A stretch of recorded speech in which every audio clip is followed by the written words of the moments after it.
ആ ഫംഗ്ഷൻ നടന്ന സമയത്തേ പറഞ്ഞതാ, വൈകുന്നേരം 5 മണി മുതൽ 7:30 വരെ സമയം നല്ല നേരമല്ലെന്ന്. ആര് കേൾക്കാനാ? അല്ലെങ്കിൽ ഞാൻ എന്തെങ്കിലും പറഞ്ഞാൽ എന്നെ കളിയാക്കാനല്ലേ താല്പര്യം. ഇപ്പൊ എന്തായി? അതിനിപ്പോ ഒരു കുഴപ്പമില്ല ശ്യാമളേച്ചി. ഓന്റെ പേരിൽ ഒരു കേസും ഉണ്ടാവില്ല. നിങ്ങൾ നോയിക്കോ.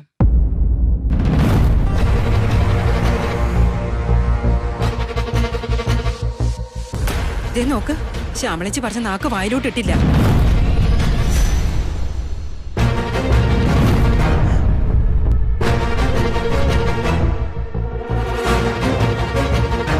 അമ്മേ, സാഗർ വരച്ച രേഖാചിത്രം വെച്ച് ഞങ്ങൾ കബീറിനെ കണ്ടുപിടിച്ചു. അവനെ കസ്റ്റഡിയിൽ എടുക്കുകയും ചെയ്തു. എന്നിട്ട് ഓൻ എന്നാ പറഞ്ഞു സാറേ? എന്റെ മോനെ പറ്റി എന്തെങ്കിലും? അവനെ കൊണ്ടുപോടോ. അമ്മേ,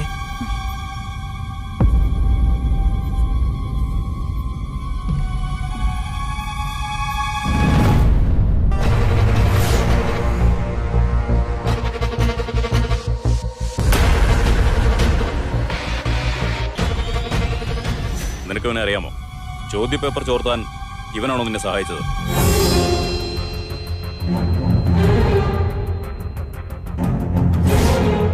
ചോദിച്ചത് കേട്ടില്ലടാ. നിനക്കവനെ അറിയാമോന്ന്? അറിയാം.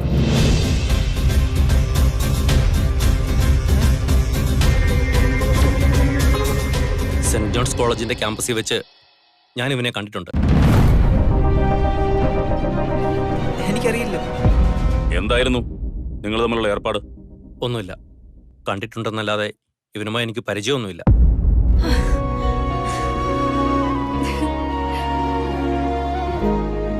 അപ്പൊ ചോദ്യപേപ്പർ ചോർത്താൻ നിന്നെ സഹായിച്ചത്? അതുമായി ഇവന് ബന്ധമൊന്നുമില്ല സാർ.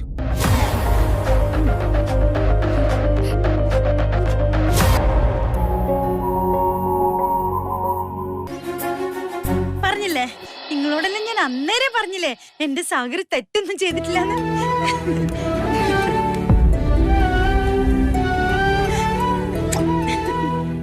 ഇവന്റെ മൊഴി എനിക്ക് സ്റ്റേഷനിൽ വെച്ച് തന്നെ എടുക്കാമായിരുന്നു. പക്ഷേ സാഗറിനെ സംശയത്തിന്റെ പേരിൽ ഞാൻ പിടിച്ചോണ്ട് പോയത് ഇവരുടെയൊക്കെ മുന്നിൽ വെച്ചാണല്ലോ. അതുകൊണ്ട് ഇവരുടെ മുന്നിൽ വെച്ച് തന്നെ ഇവൻ നിരപരാധിയാണെന്ന് തെളിയിക്കാനുള്ള ബാധ്യത എനിക്കുണ്ടെന്ന് തോന്നി.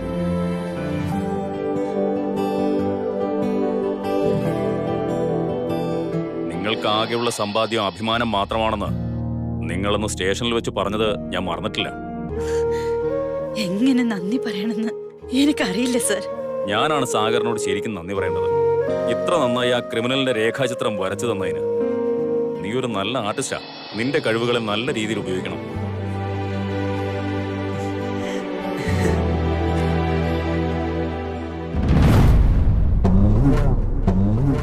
ആരെങ്കിലും എന്റെ മോൻ നിരപരാധിയാണെന്ന് ആ നോട്ടീസ് ബോർഡിലൊന്ന് എഴുതിയിട്ടെ. എന്റെ സാഗർ കള്ളനാന്ന് പറഞ്ഞ് ചിരിച്ചോരെല്ലാം അത് കണ്ട് രസിക്കട്ടെ. ഞാൻ എഴുതിയിടാം. എഴുതിക്കോ.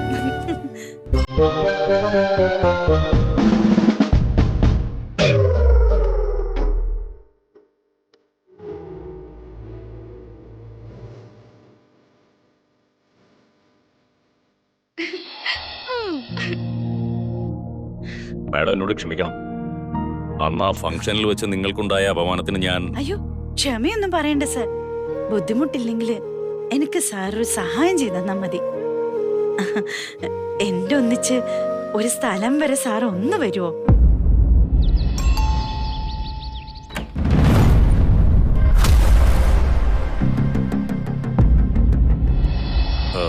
മിസ്റ്റർ മഹേഷ് മേനോൻ. വിളിക്കാം. മഹേഷ്, എന്താ സർ? ഞങ്ങൾ വന്നത് ചെറിയൊരു കാര്യം പറയാൻ വേണ്ടിയിട്ടാ.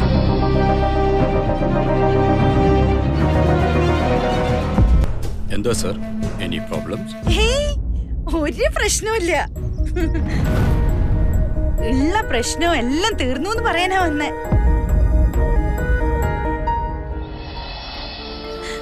അന്ന് വിവാഹ നിശ്ചയത്തിന്റെ ദിവസം സാഗറിനെ പോലീസ് വന്ന് പിടിച്ചോണ്ട് പോയത് നമുക്ക് മാത്രല്ല ഇങ്ങക്ക് ഒരുപാട് നാണക്കേട് ഉണ്ടാക്കിയെന്നറിയാം. സത്യം പറയാലോ മഹേഷ് സാറേ, ആ നിമിഷം മുതൽ ഒരു പോളെ കണ്ണടച്ചിട്ടില്ല. മനസ്സിനാണെങ്കിൽ ഒരു സമാധാനം ഉണ്ടായിട്ടില്ല. ഇങ്ങക്കുണ്ടായ നാണക്കേട് ആലോചിച്ചിട്ടേനും എനിക്ക് കൂടുതൽ സങ്കടം. ഇപ്പ ശ്വാസം ഒന്ന് നേരെ വീണത്. അപർണ മോളെ, നമ്മളെ സാഗർ ഒരു തെറ്റും ചെയ്തിട്ടില്ല. ഓൻ ഈ കേസിലെ നിരപരാധിയാ. ബാക്കി സാറ് പറയും. സാറേ ഒന്ന് പറഞ്ഞു കൊടുക്ക്. പിന്നെ അന്നങ്ങനെ സംഭവിച്ചതിൽ എന്താ മഹേഷ് സാറേ പ്രശ്നം? അയ്യോ, പോലീസും പട്ടാളം കണ്ട ആരും പേടിക്കൊന്നും വേണ്ട.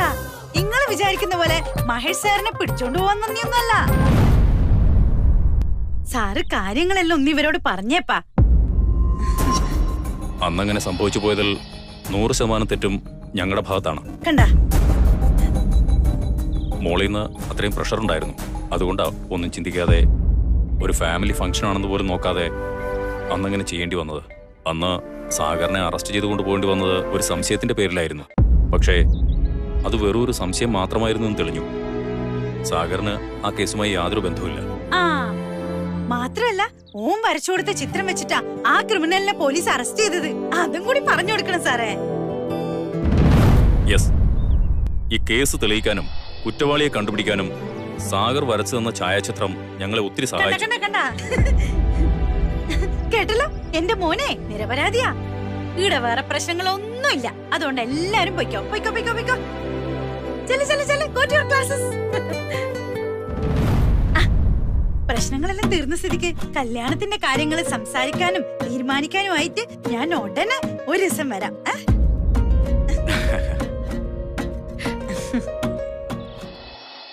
പോട്ടെ മോളെ.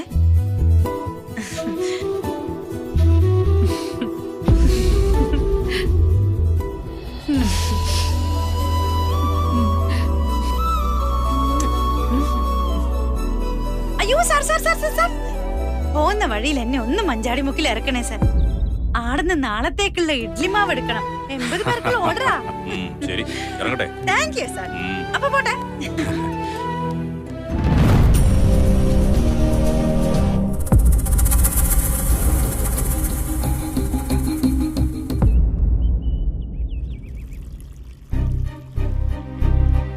ഈ പൈപ്പിൽ നിന്ന് തുള്ളിത്തുള്ളിയായിട്ട് വീഴുന്ന വെള്ളത്തിന്റെ കാര്യം പിള്ളച്ചാനോട് എത്ര കാലമായിട്ട് പറയുന്നതാ. ഇവിടെ ഇത്രയും കുടുംബങ്ങളുണ്ട്. എല്ലാവരുടെ അന്നന്നത്തെ ആവശ്യത്തിന് വെള്ളം കിട്ടണമെങ്കിൽ 2 ദിവസം ഈ പൈപ്പിന് മുമ്പിൽ കാത്തു കെട്ടി നിൽക്കേണ്ടി വരും. ഒരു ദിവസം എത്ര നേരം നമ്മൾ ഇതിന് മുന്നേ ചെലവഴിക്കുന്നത്? പിന്നെ ജില്ലാ കളക്ടർമാരല്ലയോ, കളയാൻ തീരെ സമയം കാണത്തില്ല കേട്ടോ. എന്തോ സാർ എന്തെങ്കിലും പറഞ്ഞായിരുന്നോ? സമയത്തിന് അത്ര വില ഉണ്ടാകാൻ നീയൊക്കെ എന്താ ജില്ലാ കളക്ടർമാരാണോന്ന് ചോദിച്ചതാ ഞാൻ. എന്തേ?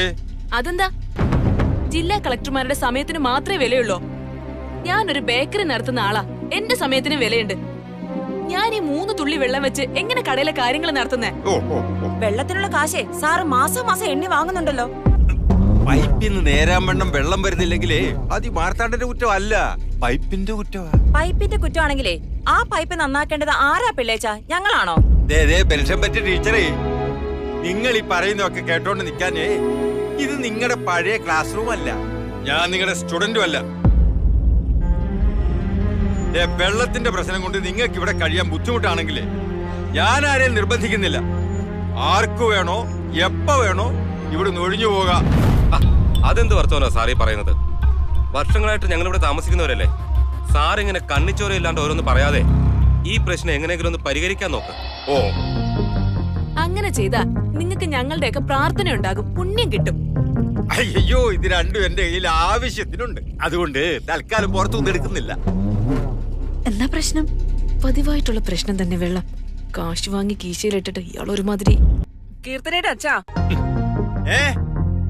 എന്താടി ആ വെള്ളത്തിന്റെ പ്രശ്നം ഒന്ന് ശരിയാക്കി കൊടുക്കുന്നേ. എത്ര കാലമായി ഇങ്ങനെ? അല്ല, നിനക്കത് ഇതെണ്ണം ഉണ്ടോ? ഉണ്ടോന്നു? എങ്കിലേ നീ നിന്റെ വീട്ടിൽ പോയി നിന്റെ അപ്പന്റെ കൂടെ പുറത്തോ കേട്ടോ. അല്ല പിന്നെ അങ്ങനെ പോവാൻ വരട്ടെ. നിങ്ങൾ ഈ കോളനീന്റെ ആരാ? മുതലാളിയല്ലേ? നിങ്ങളോടല്ലാണ്ട് വേറെ ആരോടാ നമ്മള് വിഷമങ്ങൾ പറയാ? നിങ്ങൾക്ക് പരാതി ഉണ്ടെങ്കിൽ അത് കോർപ്പറേഷനിൽ കൊണ്ടുപോയി കൊടുക്കണം. അല്ല ഇമ്മാതിരി വർത്താനം പറയാനേ നമ്മളിങ്ങളെ കുടികിടപ്പുകാരനുമല്ല. അന്തസ്സായിട്ട് അഡ്വാൻസും വാടകയും തന്ന് കഴിയുന്ന വാടകക്കാരാ. അതെ, സുതേച്ചി പറഞ്ഞതാ അതിന്റെ ശരി.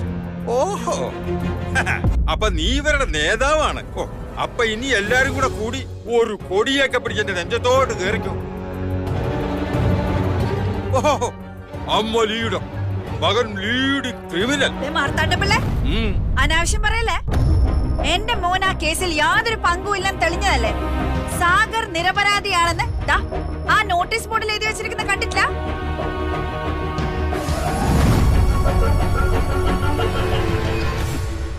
പൊട്ടനാന്നറിയാം, കുരുടനും കൂടിയാണ് നീ അറിഞ്ഞേ.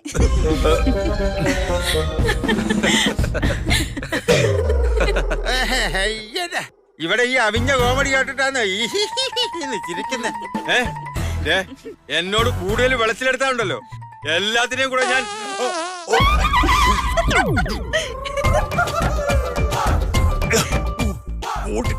ഈ ഗ്യാസ് ട്രബിള്.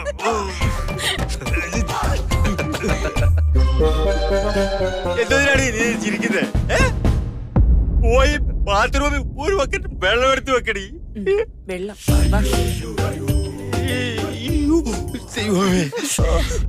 എത്തിച്ചേരണേ ഭഗവാനെ. ഇയാളോടൊന്നും പറഞ്ഞിട്ട് യാതൊരു കാര്യമില്ല സുതേച്ചി. നമ്മൾ തന്നെ എന്തെങ്കിലും പോം വഴി കണ്ടെത്തണം. അമ്മ, എനിക്കൊരു ഗുഡ് ന്യൂസ് പറയാനുണ്ട്. വേഗം ഒന്നിങ്ങി വന്നേ. അതൊക്കെ പറയാം, വാ. ഞാൻ ചെല്ലട്ടെ. എന്താടാ? വാ പറയാം. വാ അമ്മേ, ഇനി എന്റെ ഗുഡ് ന്യൂസ് ഒന്ന് കേക്ക്. പറ, എന്താ എന്റെ ഗുഡ് ന്യൂസ്? ഈ വർഷം വിക്ടറി ട്യൂഷൻ സെന്ററുകാര് 3 മാസത്തെ അഡീഷണൽ ക്ലാസ് ഫ്രീ ആയിട്ട് കൊടുക്കുന്നു. 3 മാസത്തെ ക്ലാസ്? അത് കലക്കി. എനിക്ക് ഫ്രീ കേട്ട തന്നെ ഭയങ്കര സന്തോഷം. എന്റെ പൊന്നു മോള് നല്ലോണം പഠിക്കണേ. നമ്മൾ അവർക്ക് കൊടുത്ത മുഴുവൻ പൈസയും വസൂലാക്കണം. ഞാൻ പഠിച്ചോളാം അമ്മേ, നന്നായിട്ട് പഠിച്ചോളാം. പക്ഷെ നാളെ തന്നെ ഫീസ് അടച്ച് നമുക്ക് അഡ്മിഷൻ എടുക്കണം. നാളെയാ? ആ, ഈ വർഷത്തെ ഫീസ് മുഴുവൻ നാളെ തന്നെ അടച്ച് അഡ്മിഷൻ എടുക്കുന്നവർക്ക് ഈ 3 മാസത്തെ ഫ്രീ കോച്ചിങ്ങിന്റെ ഓഫർ ഉള്ളൂ.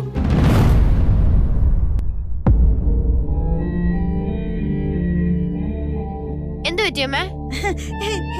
എന്തു പറ്റാൻ? ഞാൻ ക്ലാസ്സിലുള്ള എല്ലാവരോടും കൂവി വിളിച്ചു പറഞ്ഞു ഞാനും വിക്ടറിയിൽ കോച്ചിങ്ങിന് ചേരാൻ പോവാന്ന്. അത് നന്നായി. ഈ പ്രാവശ്യം എന്റെ 48% ഞാൻ 84% ആക്കി കാണിക്കും. നോക്കിക്കോ. അപ്പൊ നാളെ രാവിലെ ഒരു 8:30 ആവുമ്പോ നമുക്ക് ഇറങ്ങാം. വിക്ടറി ചെന്ന് ഫീസും അടച്ച് എനിക്ക് സ്കൂളിലും പോ. ഓക്കെ അല്ലേ അമ്മ? ഓക്കെയാണ്, എല്ലാം ഓക്കെയാണ്. ഐ ലവ് യു അമ്മ.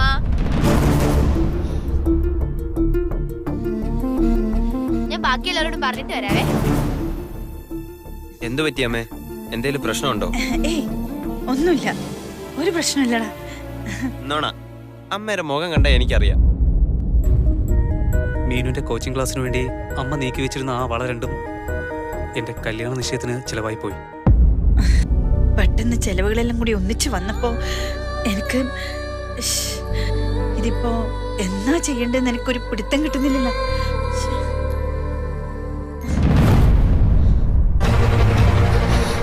മോളെ മീനു, മീനു, മീനു മോളെ, നീ ഞാൻ പറയുന്നൊന്ന് കേക്കും. അമ്മ ഒന്നും പറയണ്ട. അമ്മയുടെ പ്രയോറിറ്റി ആരാണെന്നും എന്താണെന്നും ഒക്കെ എനിക്ക് മനസ്സിലായി. മീനു, നീ വിചാരിക്കുന്നത് പോലെ അല്ല. അന്നത്തെ ആ സിറ്റുവേഷനില് ഏട്ടന്റെ കാര്യങ്ങളെല്ലാം നല്ല ഭംഗിയായിട്ട് നടന്നല്ലോ. ഇനി ഏട്ടനൊന്നും പറയണ്ട. എല്ലാവരുടെ എല്ലാ കാര്യങ്ങളും നടന്നു കഴിയുമ്പോ മാറ്റിവെക്കപ്പെടുന്നത് എന്റെ കാര്യങ്ങളാ.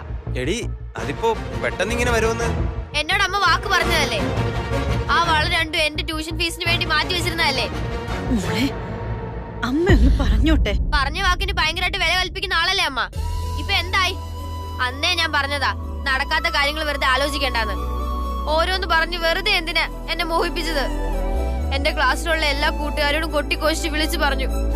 ഇനി അതിന്റെ പേരിൽ എന്റെ കൂട്ടുകാരുടെ മുന്നിൽ ഞാൻ എത്രമാത്രം നാണം കെടുമെന്ന് ആരെങ്കിലും ഓർത്തോ? ഞാനിപ്പോ 10ാം ക്ലാസ്സിലാ. എന്റെ ലൈഫിലെ ഏറ്റവും ഇമ്പോർട്ടന്റ് ആയിട്ടുള്ള ഇയറാ. അതൊന്നും അമ്മയ്ക്ക് ഒരു വിഷയമേ അല്ല. ശരിക്കും അമ്മയുടെ പ്രയോറിറ്റി എന്താണെന്ന് എനിക്കിന്ന് മനസ്സിലായി.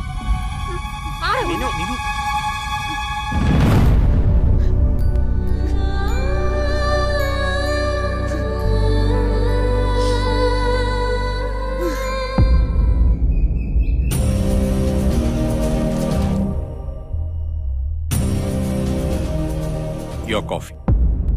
താങ്ക്സ്.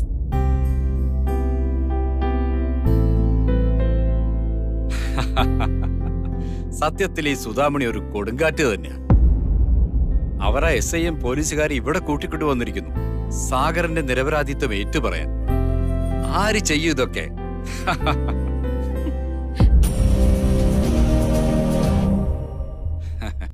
ഇതുപോലെ നാട്ടുകാര് നമ്മളെ നോക്കി ചിരിക്കും മഹേഷ്. ഈ ഇഷ്യൂവിനെ എങ്ങനെയാ മഹേഷിന് ഇത്ര ലൈറ്റ് ആയിട്ട് കാണാൻ കഴിയുന്നത്?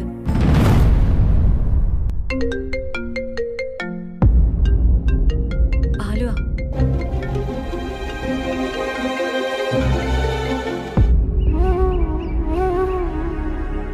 മീനുകുട്ടിയുടെ ട്യൂഷൻ ഫീസ് എത്ര രൂപ പറഞ്ഞേ? ആ അത് വിട് ഗണേശ, അത് ഞാൻ എങ്ങനെയെങ്കിലും ഒപ്പിച്ചോളാം. ഈ നേരമില്ലാത്ത നേരത്ത് എവിടെ പോയി എങ്ങനെ ഒപ്പിക്കുമെന്നാ പറയുന്നേ? എത്രയാണെങ്കിലും പറ, നമുക്ക് റെഡിയാക്കാൻ നോക്കാന്നേ. അതിന് അങ്ങനെ പെട്ടെന്ന് എടുത്തു തരാൻ നിന്റെ എവിടുന്ന ഗണേശ ഇത്രയും പൈസ? എന്റെ FD ഞാനങ്ങ് പൊട്ടിക്കും, അത്രയല്ലേ ഉള്ളൂ. ആ അതങ്ങ് മനസ്സിൽ വെച്ചാ മതി. രാവും പകലും ഇല്ലാണ്ട് ശങ്കുണ്ണിക്ക് വേണ്ടി കഷ്ടപ്പെട്ടുണ്ടാക്കി വെച്ചിരിക്കുന്ന പൈസയല്ലേ അത്. അതിൽ തൊട്ട് കളിക്കാൻ ഞാൻ സമ്മതിക്കൂലേ. ഇപ്പൊ ശങ്കുവിന് അതുകൊണ്ട് പ്രത്യേകിച്ച് അത്യാവശ്യമൊന്നും ഇല്ലല്ലോ. ആവശ്യങ്ങൾക്ക് പ്രയോജനപ്പെട്ടില്ലെങ്കിൽ ഈ കാശെന്ന് പറയുന്നത് വെറും കടലാസല്ലേ സുധാമണി? കടമായിട്ട് കണ്ടാ മതി, കിട്ടുമ്പോ തിരിച്ചു തന്നോ, ഞാൻ വാങ്ങിച്ചോളാം. എന്റെ ബാലഗോപാലന്റെ ആദ്യത്തെ സ്കൂൾ ഫീസ് അത് തന്നിട്ട് ഇതുവരെ തിരിച്ചു വാങ്ങിയിട്ടില്ല. പിന്നെ ഇത് ശംഭുവിന് വേണ്ടി നീ സ്വരുക്കൂട്ടി വെച്ചിരിക്കുന്ന പൈസ ആയോണ്ടാ അതെടുക്കാൻ ഇത്ര വിഷമം. മറ്റെന്തെങ്കിലും വഴി തെളിയോന്ന് നോക്കട്ടെ, ഇല്ലെങ്കിൽ ഞാൻ വരാം. പോട്ടെ. ഇവിടെ ആകെ പ്രശ്നമാണ്. അപ്പോ എന്തെങ്കിലും ഒന്ന് പറയാനും ഷെയർ ചെയ്യാനും എനിക്ക് നീയല്ലേ ഉള്ളൂ. അതുകൊണ്ട് വിളിച്ചതാ ഞാൻ. എന്താ ബാലു, വാട്ട് ഹാപ്പൻഡ്? അമ്മയ്ക്ക് ആകെ ഉണ്ടായിരുന്ന 2 സ്വർണ്ണ വളകൾ മീനുവിന്റെ കോച്ചിങ് സെന്ററിലെ ഫീസ് അടയ്ക്കാൻ വേണ്ടി കരുതി വെച്ചിരുന്നതാ. അത് നമ്മുടെ എൻഗേജ്മെന്റിന് വേണ്ടി വിൽക്കേണ്ടി വന്നു. അവളുടെ ക്ലാസ് 3 മാസം കഴിഞ്ഞേ തുടങ്ങുന്ന എന്നോട് അമ്മ പറഞ്ഞിരുന്നത്. പക്ഷെ ഇന്നിപ്പോതാ പെട്ടെന്ന് അവൾ വന്ന് പറയുക ഫീസ് നാളെ അടയ്ക്കണമെന്ന്. അമ്മയുടെ കയ്യില് കാശിരിപ്പില്ലെന്ന് അവൾക്ക് മനസ്സിലായിട്ടുണ്ടാവും. നാളെ ഫീസ് അടയ്ക്കുന്നത് എന്തായാലും നടക്കില്ല. പാവം മീനു, അവളെ ഇത്രയും അപ്സെറ്റായി ഞാൻ ഇതുവരെ കണ്ടിട്ടില്ല. നിന്ന നിൽപ്പില് 75,000 രൂപ ഞാൻ എവിടെ ചെന്നുണ്ടാക്കാനാ? ആലോചിച്ചിട്ട് എനിക്കൊരു എത്തും പിടിയും കിട്ടുന്നില്ല. അപ്പോ I don't know how am I going to manage. ബുദ്ധിമുട്ടായിരിക്കും. അവൾ എങ്ങനെ മാനേജ് ചെയ്യുമെന്ന മഹേഷി പറയുന്നത്? ക്രിക്കറ്റ് കളിക്കുന്ന ഒരു അമ്മായിയമ്മ, വെറും 30,000 രൂപ ശമ്പളമുള്ളൊരു ഭർത്താവ്, അതും ഓഫീസില് അവൾക്ക് താഴെയുള്ളൊരു സ്റ്റാഫ്, പിന്നെ അവന്റെ അനിയൻ. അവനെ എപ്പോഴാ പോലീസ് പിടിച്ചോണ്ട് പോകുന്നതെന്ന് ദൈവത്തിനറിയാം. ഓരോ ദിവസം ഓരോ പുതിയ പ്രശ്നങ്ങളുമായിട്ട് പൊട്ടിമുളയ്ക്കുന്ന ഒരു കുടുംബം. ശരിയാ, ഓരോ ദിവസവും ഓരോ പുതിയ പ്രശ്നങ്ങളുമായിട്ടാ തുടങ്ങുന്നത്. I am exhausted. അപ്പോ ആളുകളോട് മറുപടി പറഞ്ഞു നിൽക്കാനുള്ള ധൈര്യം എനിക്കില്ല. ഇപ്പോഴും വൈകിട്ടില്ല മഹേഷ്. നമ്മൾ എടുത്ത തീരുമാനം റീകൺസിഡർ ചെയ്യണമെന്നാ എന്റെ അഭിപ്രായം. എത്ര കാലം ഈ കോപ്രായങ്ങൾ സഹിക്കേണ്ടി വരും? There's a limit. അമ്മയുടെ നെട്ടോട്ടത്തിനും ഒരു ലിമിറ്റ് വേണ്ടേ? ആ പാവം ഓടി ഓടി ഒരു പരുവമായി. ഒന്നും പുറത്ത് കാണിക്കുന്നില്ലെന്നേ ഉള്ളൂ.